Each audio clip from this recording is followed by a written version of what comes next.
우리 지난 시간에 그 신년에서 올라온 황충들 우리가 살펴봤죠. 그리고 네 말들을 살펴봤는데, 이 황충들은 다른 게 아니라 로마 제국의 정신을 의미한다고 했습니다. 그것을 다른 말로 이야기하면 또 네 말도 마찬가지인데 그 힘이 어디 있다 그랬어요. 머리가 있는 꼬리. 그 꼬리가 이야기하는 말들, 그러니까 그런 거짓된 사상들, 제국의 정신, 오늘날로 말하면 세상의 가치관, 그 세상의 가치관들이 인간을 황폐하게 만든다고 했습니다. 메뚜기들은 식물에 푸르른 것들을 갉아먹지만 이 영적인 황충들은 사람의 푸르름을 갉아먹기 때문에 사람을 황폐하게 만들고 또 사람들을 이렇게 메마르게 만들죠. 결국 사탄의 진정한 무기는 지식에 있다고 말씀을 드렸고, 우리가 그리스도의 말씀 안에 있을 때 우리 진정으로 보호받을 수 있다고 여러분과 함께 이야기를 나누었습니다. 이 기억이 나십니까? 전에 색다른 이야기를 들으신 것 같습니까? 지난주에 분명히 그렇게 말씀드렸습니다. 그래서 우리를 지키는 방법은 우리를 위한 성, 이런 다인 쌓았던 것처럼 돈을 많이 벌어서 보험을 해놓고 이렇게 그런 성을 쌓는 게 아니라 하나님의 말씀 가운데 거하는 삶, 그것이 우리를 결국은 지키고 보호한다는 것을 우리가 잊지 말았으면 좋겠습니다. 그 하나님 말씀이 우리를 지혜롭게 해서 세상을 이기며 살아갈 수 있는 충분한 힘과 능력을 우리에게 줄 수 있다는 것입니다. 아멘? 네, 그것을 꼭 믿으시기를 바랍니다. 오늘 본문은 이제 10장인데요. 10장과 11장이 약간 막간에 속하는 그런 장면입니다. 여기서는 이제 그러면 세상이 이렇게 자신의 죄악과 또 하나님의 심판으로 이렇게 막 파괴되고 서로를 죽이고 또 이런 재앙들이 막 나타나잖아요. 이런 재앙들이 나타나는 시대 속에서 그 종말론적인 심판 가운데서 그리스도인들과 교회는 어떻게 살아가야 하는가 하는 이야기를 이제 이 본문은 다루어주고 있습니다. 그렇습니다. 참 우리가 살아가는 이 시대에 얼마나 많은 일들이 일어나고 있는지 참 놀랍습니다. 팔레스타인에 대해서 이스라엘의 그 무자비한 학살이 진행되고 있습니다. 이스라엘 사람이 딱 2명이 민간인 1명과 군인 1명이 죽었는데 그것도 이스라엘 자신 아군들의 폭격으로 죽었대요. 나머지 사람들은 다 이렇게 팔레스타인 사람들이 다 이제 무고한 아이들이 이제 죽어가고 있습니다. 또 하마스도 그 민간인들이나 어린 아이들을 방패로 삼아서 그렇게 자신들의 세력을 유지하려고 하는 것은 또 참 어떻게 참 이렇게 말로 표현할 수 없는 그런 안타까움, 그런 것들이 우리 마음을 좀 아프게 하는 그런 한 주였던 것 같아요. 빨리 속히 그 땅에 좀 평화가 왔으면 좋겠습니다. 이런 어떤 폭력적인 일들이 지금 세상에서는 일어나고 있고, 또 이것조차도 우리는 충격으로 받아들이고 있었는데, 우크라이나와 또 러시아 그 상공에서 민항기가 말레이시아 항공이 또 공격을 받아서 추락해서 전원 사망하는 일이 있었습니다. 또 그 민항기에는 또 많은 네덜란드인들이 휴가차 또 타고 가고 있었다고 하는데, 참 이렇게 슬픈 일들이 정말 많은 것 같아요. 자본의 탐욕으로 파괴되어가는 자연환경이 있습니다. 과연 세상에 소망이 있을까? 자꾸만 의심하게 되지요. 이 모든 일들이 이제 요한계시록에서는 하나님의 심판으로 나타나는 것이고, 또 그 심판이라는 것은 사람들의 탐욕과 폭력을 그냥 내버려 두심으로써 일어나는 재앙이 바로 하나님의 심판이라는 것을 우리가 살펴보았습니다. 그래서 이 두 가지 측면이 다 있는 거죠. 하나는 하나님의 심판이기도 하고, 또 우리의 탐욕의 결과들이 만들어낸 재앙의 결과이기도 한 그런 시대를 우리가 살아가고 있습니다. 그런데 주님은 분명하게 말씀하셨습니다. 주님께서는 첫 번째 이 봉인은 누가 뗄까? 종말의 날에 하나님의 뜻을 어떻게 누가 성취할 것인가? 하나님의 나라를 누가 이 세상에 세울 것인가? 이 요한이 울고 있을 때 예수께서 나타나셔서 어린 양이 나타나셔서 그 봉인을 첫째 봉인을 떼십니다. 다시 말해서 예수님의 초림으로 말미암아 하나님의 나라가 이 땅에 도래하게 된 것입니다. 주님이 오셔서 부활의 공동체를 세상에 창조하셨습니다. 그리고 주님의 그 약속, 많은 선지자들이 약속했던 그 하나님 나라에 대한 약속, 정의와 평화의 나라가 이 세상에 수립될 것이고 그 나라가 온 세상에 영향을 미치게 될 것이라는 그 약속이 예수 그리스도의 초림과 부활로 성취되었습니다. 그러면 우리에게 남겨진 질문은 이런 것입니다.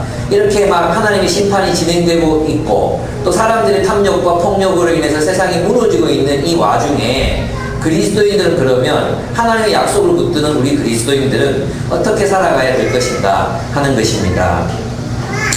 그렇습니다. 역사의 변증법적인 진보를 믿는 사람은 절망할 수밖에 없습니다. 여기서 변증법적 진보라고 이야기를 제가 했습니다. 역사는 진보할 수 있습니다. 왜냐하면 예수 그리스도의 복음이 온 세상 나라들로 흘러 들어갈 수 있기 때문입니다. 오직 모든 세상의 모든 임금들, 오늘 우리 본문 마지막 제 11절에서 읽었던 것처럼 세상의 모든 임금들, 즉 세상의 모든 지배자들과 세상 모든 사람들이 예수 그리스도의 복음을 받아들이고 순종하게 될 때에 분명히 역사는 진보하게 될 것입니다. 우리 바뀌었죠? 바뀐 거 알아채셨습니까? 한번 읽어보겠습니다. 이것이 우리 그리스도인들 궁극적으로 바라보는 소망입니다. 잘 안 보이시는 분도 계실 텐데 같이 한번 크게 읽어보겠습니다. 시작. 세상 나라가 우리 주와 우리의 그리스도의 나라가 되어 그가 세세토록 왕노릇 하시리로다. 아멘. 역사는 분명히 예수 그리스도가 왕이 되시는 나라가 될 때 진보하게 될 것입니다. 그러나 역사의 변증법적인 진보, 그래서 이렇게 뭐 다투고 갈등하고 그러다 보면 진보할 것이라고 생각하는 많은 사람들이 있지만 실제로 역사는 그것을 믿는 사람들은 절망할 수밖에 없을 것입니다. 사람에게 소망을 두는 사람도 실망할 수밖에 없을 것입니다. 우리나라에도 어떤 저명한 정치인이 된 분이 계시잖아요. 처음에 많은 분들이 희망을 걸고 또 소망을 뒀지만 지금은 또 많은 이들이 또 실망을 하고 떠나고 있습니다. 정당히 희망을 거는 사람들도 좌절할 수밖에 없을 것입니다. 그러면 우리는 누구에게 소망을 두는 사람들입니까? 우리는 예수 믿는 사람들입니다. 여러분, 예수 믿는다는 말이 바로 그런 뜻입니다. 우리는 예수님께서 이 세상, 예수 그리스도께서 이 세상의 모든 부조리와 이 세상의 모든 참 부패한 질서를 새롭게 하시고 완성하실 것을 우리는 믿습니다. 우리는 예수 믿습니다. 그 예수를 믿기 때문에 우리 그 예수께 소망을 걸고 그분이 말씀하신 것을 신뢰함으로 이 세상에서 살아가는 것입니다. 여러분, 예수 믿습니까? 여러분, 이 땅에 정말 해결될 것 같지 않은 수많은 고통들이 있습니다. 그런데 우리는 예수께서 그 문제들을 해결하실 것을 신뢰하고 또 바라봅니다. 우리는 예수 믿는 사람들입니다. 요한도 그랬습니다. 그래서 이제 천사가 이제 그 이야기를 이제 우리들에게 들려주려고 합니다. 인류의 역사가 어떻게 될 것인가? 이 세상이 이렇게 발전하지 않는 것 같고 여전히 불의가 득세하고 여전히 이기적인 부자들이 세상을 장악하고 있는 듯이 보이고 참 부패해 보이는 이 세상 속에서도 우리가 믿는 것은 하나님께서 통치하시고 하나님께서 다스리고 계시기 때문에 궁극적으로 우리 인류의 역사에는 소망이 존재한다는 것입니다. 소망이 있다는 것입니다. 천사가 그것을 가르쳐 줍니다. 내가 또 보니 힘센 다른 천사가, 그래서 앞에 보면 힘센 천사, 아주 이렇게 강력한 천사가 나타났어요. 이것은 헌초령제나 정치령제 같은 그런 피지컬한 힘을 얘기하는 게 아니겠죠. 아마도 능력 있는 그런 어떤 모습인데 거의 하나님과 방불한 그런 피조물이라는 것을 알 수 있습니다. 왜냐하면 천사가 구름을 입고 하늘에서 내려왔어요.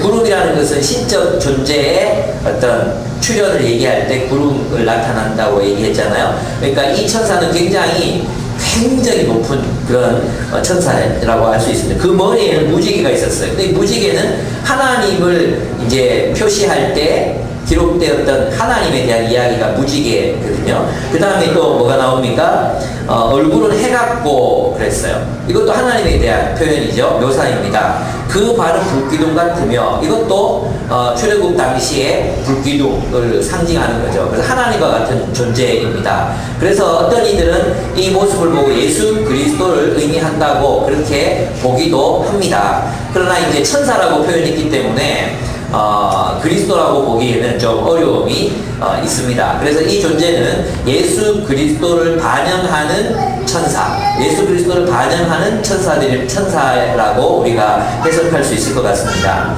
그는 아주 큰 권세를 가진 그런 천사입니다. 근데 그가 뭐라고 얘기하느냐 하면, 사자가 부르짖는 것 같이 큰 소리로 외치냐. 2절을 보겠습니다. 그 손에는 펴 놓인 작은 두루마리를 들고 그랬죠. 예, 두루마리는 책이죠, 책. 여러분, 개혁기에 뒤에 나오면 책이라고 되어 있을 거예요, 그죠? 그 책이 펴져 있죠. 누가 폈죠? 어린 양 예수께서 이걸 폈죠. 그죠? 그러니까 이 비밀, 예수님의 초림으로 말미암아 하나님의 나라가 이 땅으로 도래했다는 구약 선지자들이 말했던 비밀, 그리고 그 복음, 그것은 이제 성취되고 있다는 것입니다. 이 책을 폈다는 것은 그 비밀이 알려졌다는 건데, 그냥 알려졌다 이런 의미가 아니고 그 역사가 진행되고 있다는 것입니다.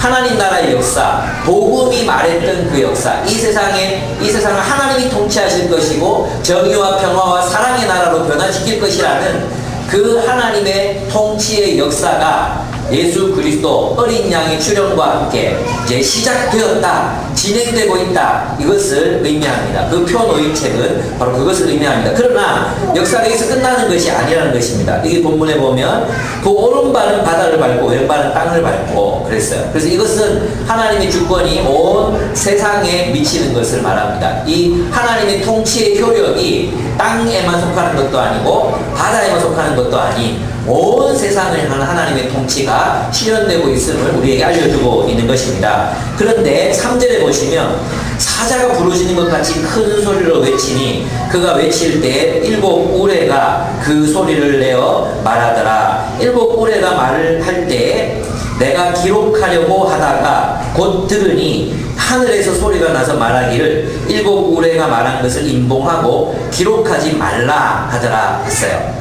여러분, 예수님 오시기까지 메시아 예수 그리스도께서 오시기까지 그 두루마리 책은 봉인되어 있었죠. 그죠? 그 복음의 비밀은 갇혀 있었습니다. 많은 선지자 다니엘, 이사야, 에스겔, 아모스, 시편, 이렇게 예수 그리스도와 함께 이 땅에 도래하는 하나님 나라의 약속, 그 약속들은 예수 그리스도께서 오시기까지 정확하게 어떠한 모습으로 오는지를 몰랐어요. 그런데 그리스도께서 오시고 나서 죽으시고 부활하심으로 말미암아 하나님이 세우시고자 하셨던 하나님 나라가 이런 것이었구나. 그것은 십자가의 도를 따라 서로 용서하고 서로 나누고 서로 뜨겁게 사랑하는 세상 제국과는 완전히 다른 거꾸로 된 질서의 하나님의 나라를 세우시려고 하셨구나. 그 비밀이 드러났죠. 그리고 하나님의 계획이 그 책을 통해서 드러났어요. 그런데 여기서 지금 7 천사, 7 굴에 힘센 천사가 말하는 이 7 굴에는 봉인을 하라고 해요? 아니면 그 비밀을 알리라고 말해요? 봉인하라고 말하죠. 그것은 무슨 말이냐 하면 이제 마지막 날, 언제 이 비밀이 해제되느냐 하면 7째 천사가 소리내는 날, 7절 한번 보십시오.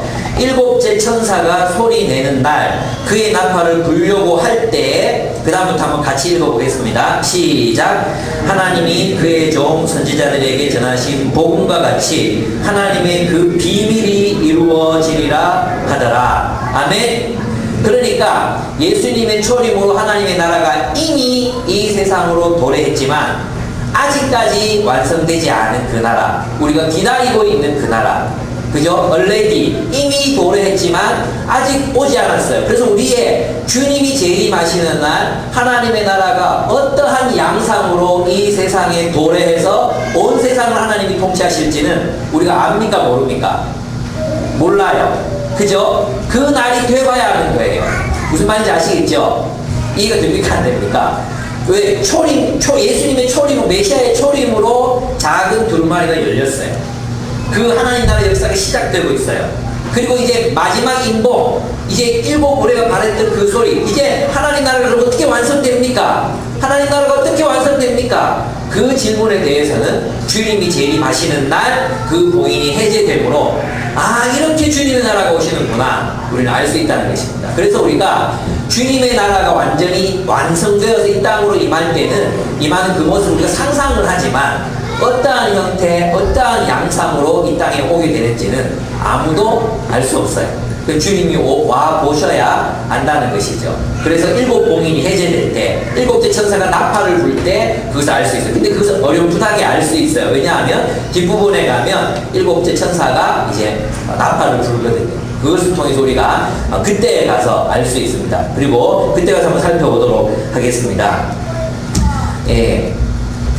그의 말을 한번 봅시다. 우리가 방금 읽었던 이 이야기가 얼마나 우리에게 힘이 되는지 모릅니다. 지체하지 아니하리니 그분이 이 천사 양반이 뭐라고 말씀하시냐면 하늘을 향하여 5절 한번 보십시오. 내가 본 바 바다와 땅을 밟고 서 있는 그 강력해 보이는 천사, 그죠? 그 천사가 하늘을 향하여 오른손을 들고, 이 천사의 모습을 먼저 한번 상상해 봤으면 좋겠어요. 10장 1절에 보면 내가 또 보니 그랬기 때문에 우리도 한번 봤으면 좋겠어요. 힘센 다른 천사가 있습니다. 힘센 구름을 입고 하늘에서 내려오는데 머리에는 무지개가 있고 얼굴은 해같고 그 발은 불기둥 같은 존재가 있습니다. 정말 강력하고 힘있고 그런 존재죠. 그런 존재가 하늘과 땅을 밟고 서서 하늘을 향하여 오른손을 듭니다. 오른손을 들고 맹세합니다. 어떻게 맹세하느냐 하면 6절 보겠습니다. 세세토록 살아계신 이 누굽니까? 하나님이시지요. 하나님께 맹세해서 곧 하늘과 그 가운데 있는 물건이며 하니까 좀 그런데 사물이며 혹은 모든 것들 이렇게 표현하면 더 좋았을 것 같아요. 땅과 그 가운데 있는 물건이며 바다와 그 가운데 있는 물건을 창조하신 이를 가리켜 맹세하여 이르되, 하나님을 가리켜 맹세하고 있습니다. 무슨 말입니까? 이 일은 반드시 이루어진다는 것입니다. 기필코 이루어진다는 것입니다. 그 기필코 이루어지는 일이 무엇입니까? 7절에 나오는 거죠. 하나님이 그의 종 선지자들에게 전하신 복음과 같이 하나님의 그 비밀이 이루어지리라 하더라. 그럼 이 하나님의 비밀이 무엇이겠습니까? 복음이 성취되는 것을 말하는 것입니다. 이 비밀은 다른 게 아니라 하나님의 그 복음, 구약의 선지자들을 통해서 말씀하셨던 그 복음이 완성되는 것을 의미하는 것입니다. 그 일이 반드시 이루어질 것이라는 거죠. 거기에 대한 예언들이 굉장히 많이 있지만 한 가지만 읽어보도록 하겠습니다. 우리 같이 한번 찾아보고, 오늘 많이 안 찾을 테니까 부지런히 찾아주세요. 이사야서 2장 2절입니다. 이사야서 2장 2절. 이사야서 2장 2절에서 5절 말씀입니다. 이사야서 2장 2절에서 5절 말씀. 우리 조금 감격적인 그런 어조로 한번 같이 읽어봤으면 좋겠습니다. 시작. 만일에 여호와의 전에 산이 모든 산 꼭대기에 굳게 설 것이요 모든 작은 산 위에 뛰어나리니 만방이 그리로 모여들 것이라. 많은 백성이 가며 이르기를 보라, 우리가 여호와의 산에 오르며 야곱의 하나님의 전에 이르자. 그가 그의 길을 우리에게 가르치실 것이라. 우리가 그 길로 행하리라 하리니 이는 율법이 시온에서부터 나올 것이요 여호와의 말씀이 예루살렘에서부터 나올 것임이라. 그가 열방 사이에 판단하시며 많은 백성을 판결하시니 무리가 그들의 칼을 쳐서 낫을 만들 것이며 이 나라와 저 나라가 다시는 칼을 들고 서로 치지 아니하며 다시는 전쟁을 연습하지 아니하리라. 여러분, 선지자들은 이러한 유의 예언들을 계속해서 말씀했습니다. 그런데 이것을 요한은 뭐라고 말하고 있는 거예요? 복음이다, 이렇게 얘기하고 있는 거예요. 복음은 뭐냐 하면 하나님이 통치하심으로, 예수 그리스도께서 통치하시고 다스리심으로 이 땅에 하나님의 정의가 실현되고 하나님의 궁극적인 평화가 실현되는 그 날이 올 것이다. 그 복음이 반드시 이루어질 것이다. 이제 다시는 전쟁으로 어린아이가 죽는 일이 없을 것이고, 경제적인 억압과 착취로 정말 일생 동안 노동하고 그 노동의 대가도 받지 못한 채 병들어 죽는 일들이 일어나지 않을 것이며, 가정이 해체되고 깨어졌기 때문에 그 가운데 상처받아 자라는 아이들이 이제는 더 이상 없을 것이다. 세상의 모든 차별과 억압은 사라지게 될 것이다. 악인들과 세상의 모든 악한 제국과 그것을 다스렸던 자신을 황제라고 여겼던 모든 왕들, 모든 악한 이들은 하나님의 심판을 받게 될 것이다. 세상의 모든 전쟁과 투쟁이 그칠 것이다. 모든 세상의 전쟁의 도구들은 평화의 도구로 변화될 것이다. 온 세상을 하나님이 통치하실 것이며, 하나님의 영광을 아는 지식이 물이 바다를 덮음과 같이 충만하게 될 것이다. 세상 모든 이들이 하나님을 알게 될 것이다. 그분의 통치에 순종하며 살아가서 이 땅에 평화와 정의가 실현될 것이다. 누구의 통치로? 예수 그리스도, 우리의 어린 양의 통치, 그분의 진리, 그분의 사랑의 그 복음이 온 세상을 온 세상에 대하여 승리할 것이다. 그 복음이 어느 날 반드시 이루어진다는 것입니다. 우리는 예수 믿습니다. 예수께서 그 날이 오게 하실 것입니다. 저는 있잖아요, 세상에서 예수님 모르는 사람들이 참 안타까워요. 소망이 없지 않습니까? 정말 제대로 된 이성을 가지고 있는 사람, 역사를 조금이라도 공부해 본 사람들은 이 세상이 결코 진보될 수 없음을 깨닫게 되고, 또 결국은 실망하게 될 수밖에 없을 것 같아요. 이 세상이 작동하는 원리를 조금이라도 아는 사람들은 정말 절망하고 자살할 수밖에 없을 거라는 생각이 저는 들어요. 정말로 그렇습니다. 그래서 유대 1, 2차 세계대전을 겪었던 많은 전쟁 문학가들이 자살했던 이유가 거기 있었습니다. 인간은 1, 2차 세계대전을 겪고 나서도 하나도 바뀐 게 없다는 사실 때문에, 그것을 통해서 배운 게 아무것도 없다는 사실 때문에 그들은 절망했고, 그들은 결국 자살을 선택할 수밖에 없었습니다. 3대 그 포로 문학가들 중에 2명이 자살을 했습니다. 그렇습니다. 결국 세상에 소망이 없습니다. 그러나 우리는 예수 믿습니다. 예수님께 소망이 있습니다. 저는 가끔씩 생각해 봅니다. 사실 있잖아요, 구약 성경에 보면은 의인들이 부활할 것이라는 명확한 성경 구절이 없습니다. 모든 사람들이 부활할 것이다. 예, 명확하게 있잖아요. 의인들이 부활한다. 그런 성경 구절을 찾을 수가 없습니다. 메시아에 대한 부활, 메시아가 부활할 것이다. 거기에 대한 예언들은 더러 찾을 수 있습니다. 그런데 하나님이 의인들을 부활시킬 것이다, 이게 없어요. 또 어떻게 그러면 구약의 성도들은 부활신앙을 갖게 됐는지 아십니까? 어떻게 알게 되냐 하면, 그들이 경험했던 선하신 하나님, 그 하나님에 대한 신뢰, 신앙, 선하신 하나님에 대한 신앙, 믿음, 하나님이 선하시고 이 세상을 창조하신 분이 분명하고, 또 그분이 이 세상을 통치하고 계신다면 하나님은 저 불의한 세력들에게 억울한 죽음을 당한 의인들을 부활케 하실 것이다. 그리고 하나님이 정의와 공평의 새로운 세상을 이 땅으로 가지고 오실 것이고, 그 땅에서 영원토록 함께 우리가 살게 될 것이라고 그들은 믿었던 것입니다. 그런데 놀랍게도 예수께서 오셨습니다. 그리고 자신을 메시아라고 말씀하시고는 덜컥 부활하셨습니다. 죽으시고 부활하셨습니다. 저는 이 부활이 주는 이 전율을 정말 어떻게 표현해야 될지 모르겠습니다.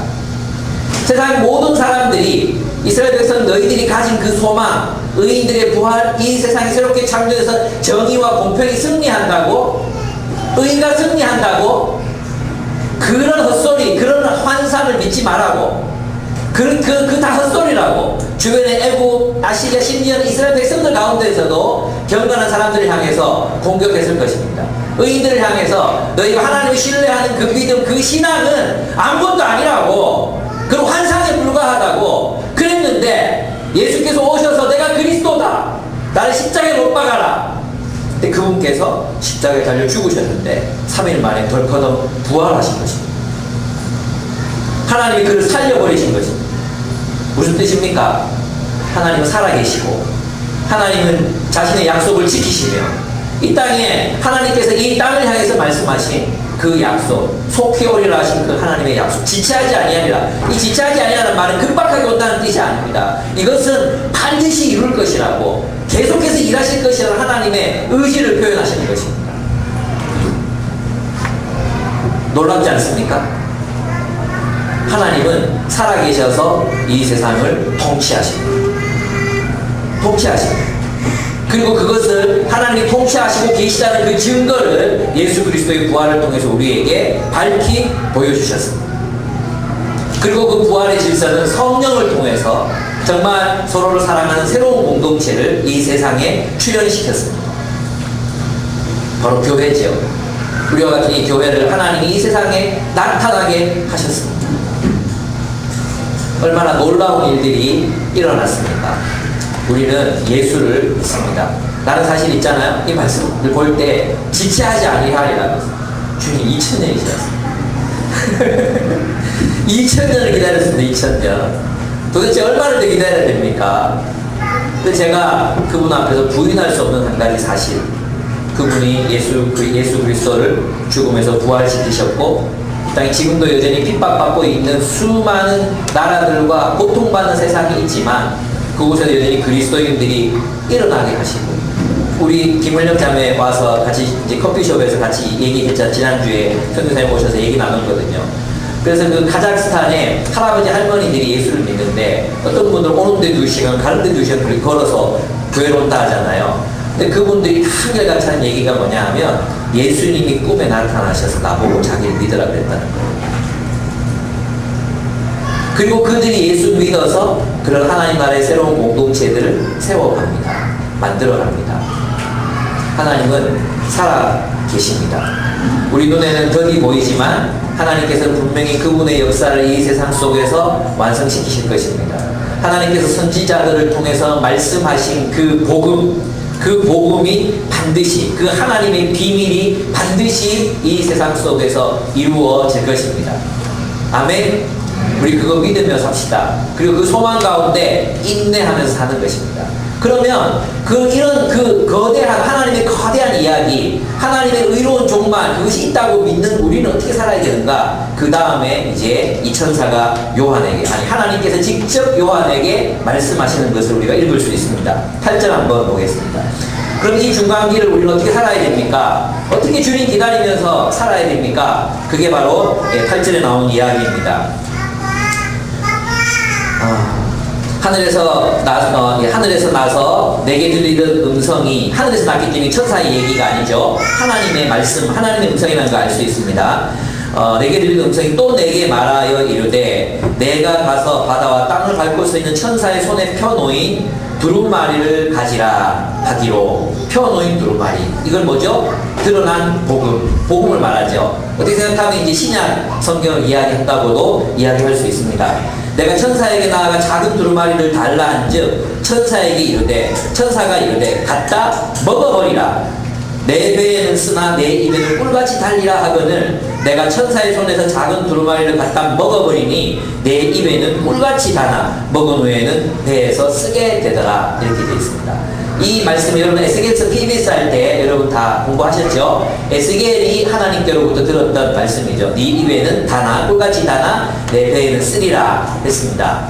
여러분, 주님께서 우리에게 이 중간기, 이 고통이 많은 이 세상 속에서 어떻게 살아가라고 말씀하십니까? 다른 게 아니라 그 말씀, 하나님의 복음, 그 말씀을 갖다 먹으라고 이야기합니다. 연구하라, 맛봐라, 핫하라, 이렇게 말씀하시는 게 아니라 이 복음의 말씀을, 이 하나님의 말씀 자체를 어떻게 해요? 먹어버려라. 막 집에 가서 한 잔씩 뜯어 먹고 하면 안 됩니다. 꿀 발라서 먹든지 그렇게 하는 게 아니라 진짜로 먹어버려라 그랬어요.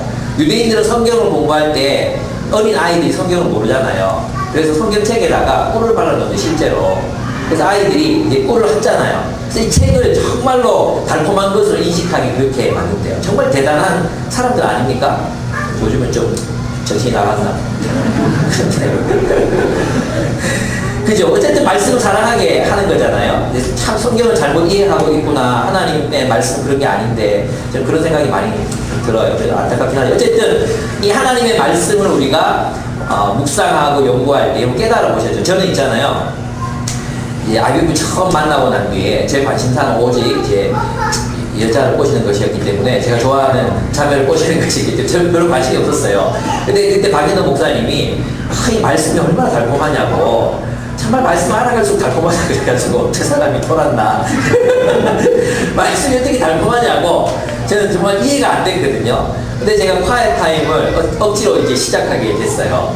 콰이어 타임을 하는데 한 달도 못 가서 이 말씀이 정말 너무 달콤한 거예요. 이 말씀이 깨달아지고, 이 말씀이 이렇게 분별이 되고, 이 말씀이 있잖아.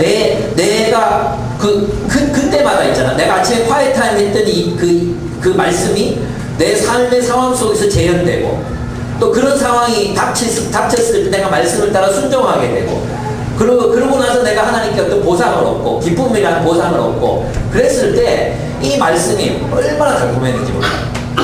그리고 나중에 PBS라는 걸 알게 됐어요. PBS. 하루 종일 성경을 연구하는데 정말 지겨워 죽을 줄 알았거든요. 근데 너무 행복한 거예요. 말씀을 깨달아갈수록 너무 행복한 거예요. IMF 했던 사람들은 BLC 갔을 때 그 감격을 지금 기억하십니까? 와, 말씀이 이런 거였구나. 고통만 기억에 남아있습니까? 아니죠. 정말로 하나님 말씀을 깨달아가는 것이 얼마나 내 입에 꿀같이 달다는 걸 알지 않습니까? 그렇습니다. 우리가 해야 될 일은 뭐냐? 이 중간기를 살아가는 우리가 해야 될 일이 뭐냐 하면 이 말씀을 먹어버리는 것입니다.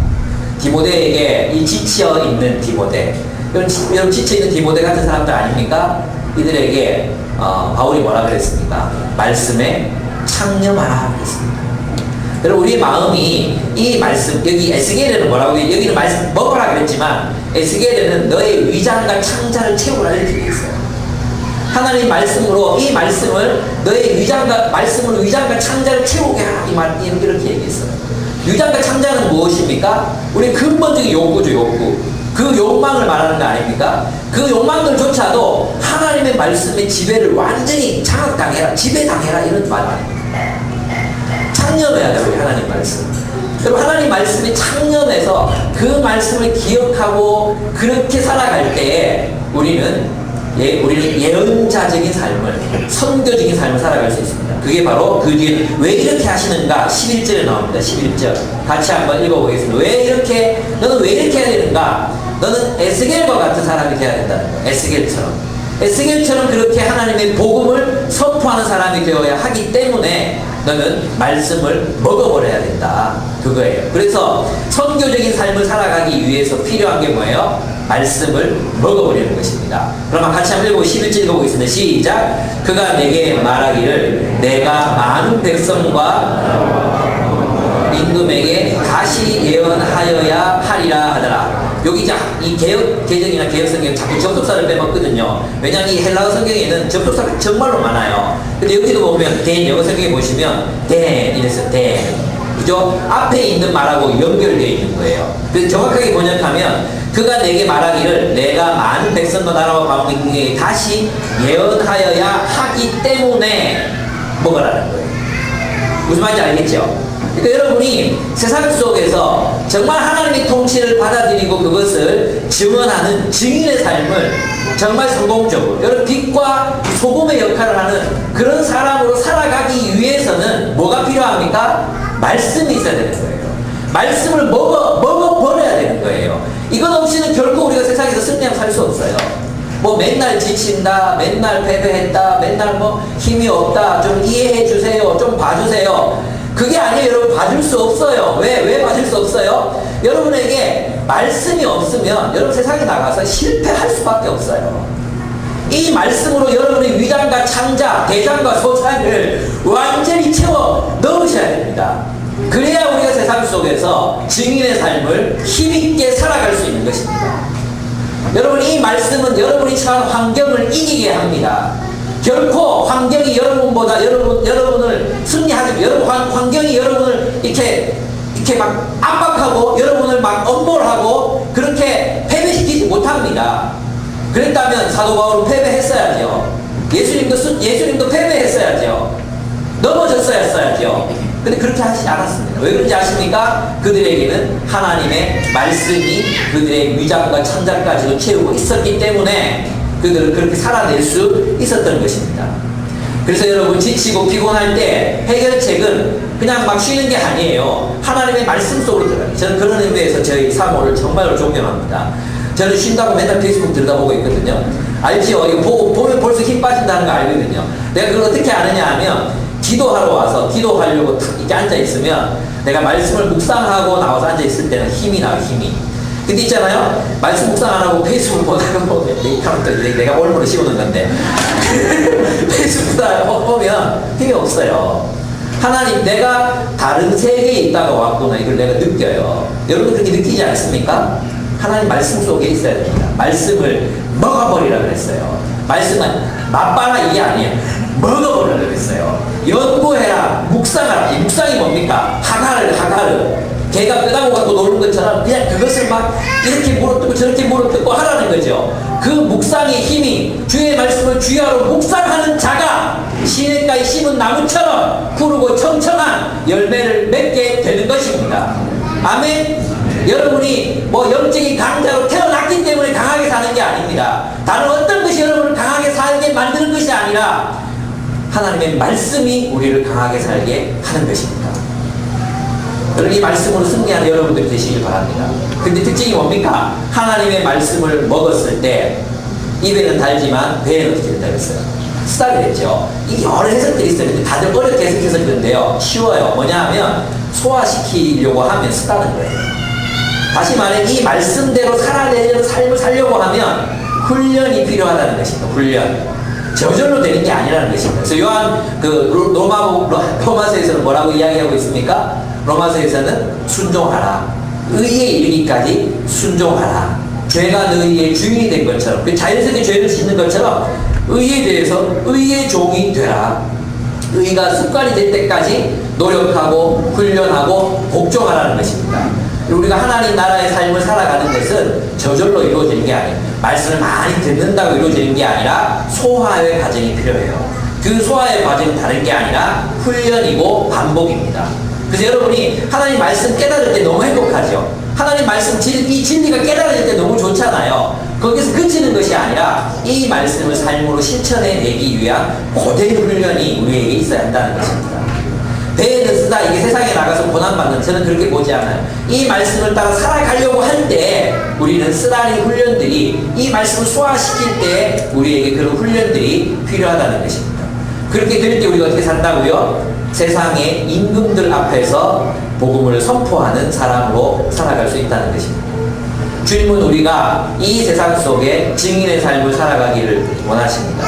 그 증인의 첫 번째 조건은 바로 하나님의 말씀, 특별히 복음을 먹는 것입니다.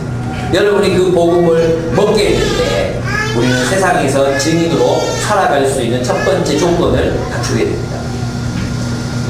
하나님의 나라는, 예수님은 우리로 하여금 우리에게 말씀하십니다. 주님 반드시 승리한다. 주님 반드시 승리하니까 너희는 하나님 말씀 붙들어라. 너희는 하나님 말씀 붙들고 그 하나님 말씀을 따라서 그 복음의 증인으로 살아가라. 오직 예수 그리스도의 참된 이 진리의 말씀, 예수 그리스도 외에는 세상에 소망이 없으므로 온 세상 사람들에게 이 복음, 예수 그리스도의 가르침에 순종하는 삶을 살아가라고 권하라. 우리에게 요청하는 것입니다. 세상 속에서 우리 사람들 권할 수 있습니다. 세상에서 살아가봤잖아. 세상이 시키는 대로 해봤잖아. 세상이 시키는 대로 돈 많이 벌면 행복하다 그래서 돈도 많이 벌어봤잖아. 근데 네가 행복해졌냐고. 예수 그리스도의 진리의 말씀 가운데 진정한 기쁨과 행복이 있다고 우리가 그들에게 알릴 수 있게 되는 것입니다. 그 조건은 주의 말씀을 먹어버리는 것입니다. 여러분 진정한 증인의 삶을 살아가신 여러분들 되셨으면 좋겠습니다. 정말 하나님의 말씀의 사람이 되셨으면 좋겠습니다. 그러면 증인 되고 싶지 않아도 여러분 증인이 됩니다. 어쩔 수 없이 그렇게 살아갈 수밖에 없습니다. 힘없다고, 나는 뭐 지쳤다고, 내 상황이 그렇지 않다고 말하지 마십시오. 예, 여러분 노숙도 안 하잖아요. 노숙도 안 하고 하루 밥 3끼 다 먹잖아요. 밥만 먹습니까? 커피도 마시잖아요. 우리가 누워서 잘 수 있는 방도 있잖아요. 근데 그것도 없이 주님의 나라를 위해 살아갔던 사람들은 그럼 뭡니까? 왜 자꾸 환경 탓을 합니까? 지치죠. 뭐 누가 모릅니까? 그렇다고 해서 우리가 그것에 져서 살 수는 없는 거 아닙니까? 그렇지 않습니까? 이겨야 되지 않겠습니까? 근데 주님이 우리에게 이기는 방법 말씀해 주셨어요. 말씀 붙들고 살아갑시다. 어떻게든 내가 말씀 좀 까먹었다 싶으면 다시 말씀 보고 또 기억하고 창념해서 그렇게 살아갔었으면 좋겠습니다. 그것이 하나님의 임재 가운데 살아갈 수 있는 방법입니다. 그리고 여러분 승리의 삶의 얘기입니다. 예, 우리 함께 기도하겠습니다.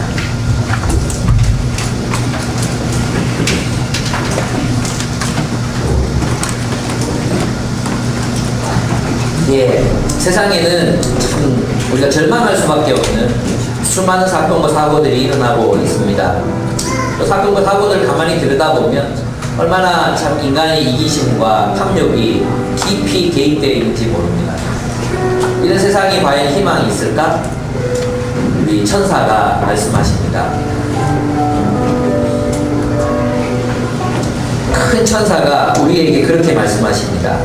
하나님이 그의 종 선지자들에게 전하신 복음과 같이 하나님의 그 비밀이 이루어지리라 하더라. 우리는 예수 믿는 사람입니다. 이 소망을 잃지 않고 살아갔으면 좋겠습니다. 이 소망을 잃지 않고 주의 말씀 따라 증인의 삶을 살아가는 우리가 되었으면 좋겠습니다. 혹시 여러분의 마음에 세상의 완악함과 또 세상의 그런 여러 가지 아픔들 때문에 참 고통받고 있는 분들이 계셨다면 우리 주님 바라보시기 바랍니다. 그리고 여러분 마음 가운데 어떤 실망감, 하나님에 대한 실망감, 또 세상에 대한 어떤 정말 진절머리 나는 마음들, 또 한편 인간에 대해서 크게 신물나도 지쳐버린 사람들이 있다면 우리 예수님께 희망을 걸었으면 좋겠습니다. 우리 예수 믿는 사람들이지 않습니까? 주님께 소망을 걸고 주님께서 이루실 것을 믿음으로 다시 한번 주님 앞에 나아갔으면 좋겠습니다. 우리 다른 기도 드리지 말고 주님을 신뢰합니다.